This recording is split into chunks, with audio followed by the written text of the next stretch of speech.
وحشتوني صحابي، اخباركم ايه؟ هنعمل النهارده مع بعض كوارع. الناس اللي عامله دايت ما تتفرجش علينا، مش قوي يعني. هنعمل مع بعض بطريقه النهارده مختلفه. هنعمل واحده مسبكه محطوطه في الفرن طاجن، وهنعمل واحده تانية بطشه ثوم بالشوربه البيضاء لو الناس ما بتحبش كده، او لو حابين ايه بدل ما نعمل نوع واحد نعمل نوعين. دلوقتي حطينا الطاجن مكعب زبده، نص معلقه ثوم، وهنشوحها عشان نوفر وقت يا جماعه. هننزل مكعبين زبده،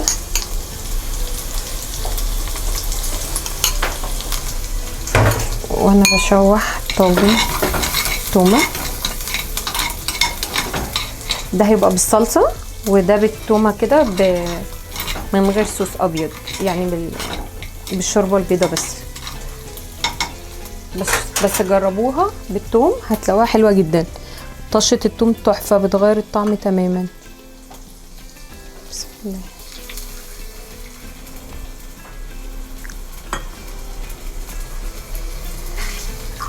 شوحنا مكعبين زبده،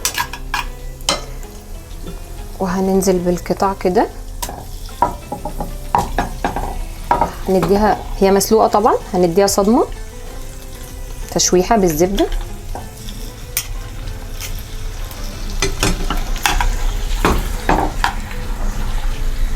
طبعا الزبده في طعم الاكل بيفرق جدا عن السمنه العاديه.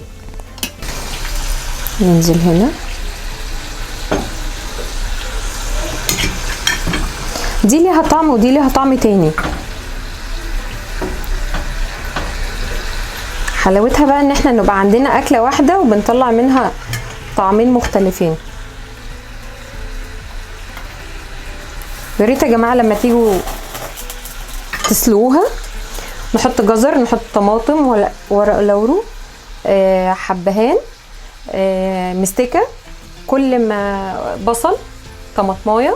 كل ما تخدموا الشوربه كل ما الحاجه بتطلع اطعم بكتير.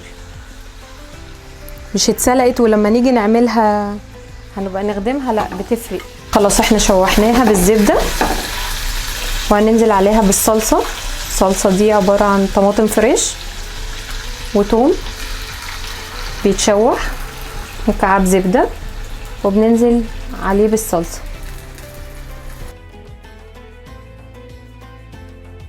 مع بعض كوارع لسه مطلعينها من الفرن، لا ريحتها في حته تانية. جربوها هتعجبكم قوي. الطاجن بعد ليه بقى احنا بندخله الفرن عشان ياخد الشكل الجميل ده كده من بره. شكلها حلو قوي وريحتها احلى واحلى. جربوها وقولوا لي رايكم في الكومنتات. بحبكم قوي. باي.